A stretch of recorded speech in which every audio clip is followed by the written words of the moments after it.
Hello everyone, how are you all doing? I hope you liked the previous episode in which we started to decode the word parent and we started with the first letter P. So, have you thought about some words for today's alphabet? Tell me, what words do you have in your list for the letter A? Well, I picked aspirations. Let us talk about aspirations today. Let's keep a check on them, not just for our kids, but for ourselves too. Hi, I'm Alpana Dev and you are listening to Mother's Gurukul podcast. The literal meaning of aspiration is a hope or ambition of achieving something.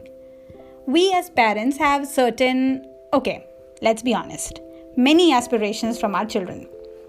Parenting under normal circumstances is challenging, then throw a pandemic into the picture, and it is at the next level. Kids act because they are bored. They don't want to listen to our guidelines all the time of washing hands, maintaining social distancing, not watching too much of TV, etc., etc. On the other hand, we are also acting up because we are also bored and frustrated. But I feel every situation has a silver lining to it. We only have to see that lining. Our current circumstances have given us a chance to reconsider our options, rethink our actions, choices, and make a check of our expectations and hopes as a parent. Yes, I said expectations and hopes. Or going by the above definition, then aspirations. Just because we are in the lockdown, that doesn't mean we should start testing our limits or expect way too much from ourselves and our children. Today, when kids are doing online learning, we cannot expect them to spend hours on their studies just because they're not getting an in-person session. For theirs and our sanity, we need to keep our aspirations in control. On the other hand, we should also keep the number in control when it comes to making our to-do list. Things go other way around when we expect way too much of ourselves. Sometimes we expect a little too much from our kids, and sometimes we start expecting too much from ourselves. We expect our kids to respond to the way we do a situation. But we are all different, and so are our kids.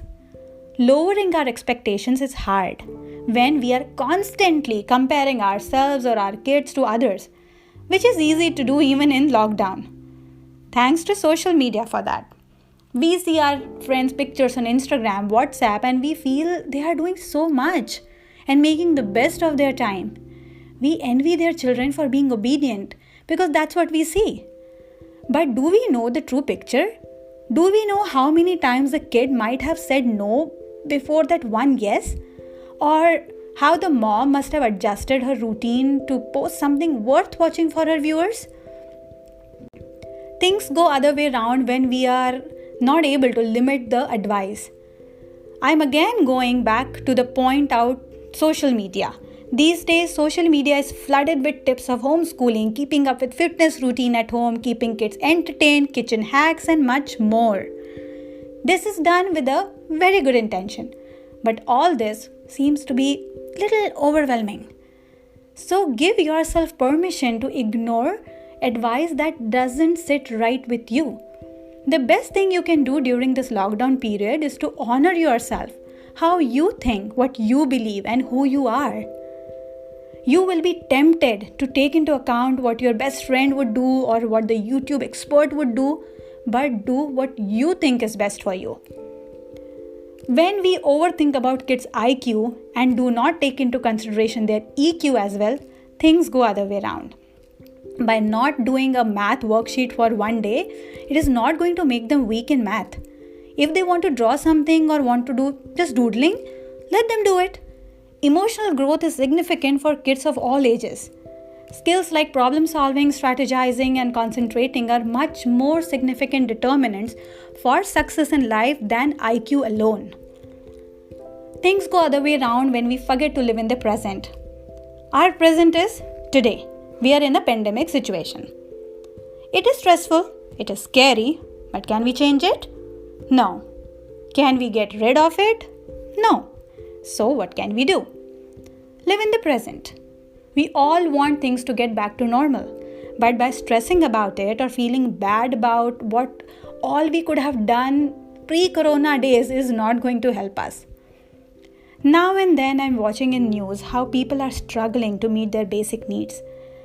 Expecting women and small kids have no choice than to walk miles with their family to find a livelihood. It just breaks my heart. Right now, for them, their only expectation is to provide basic needs to their family. And the only aspirations they have from their kids is they should be able to cope up with the tough times. Every parent has some aspirations. They have a vision for their kids. But depending upon time and circumstances, we need to keep a check on them, not just for our kids, but also for ourselves. So, how did you like today's topic? Our next letter is R.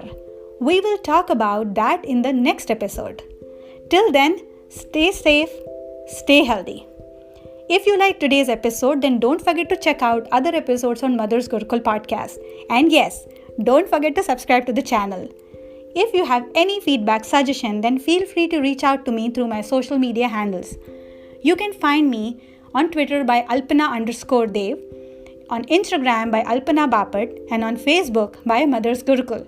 You can also email me at mothersgurukulpodcast@gmail.com. That's all for today. I'll see you soon. This is Alpana Dev and you are listening to Mother's Gurukul podcast. Bye-bye.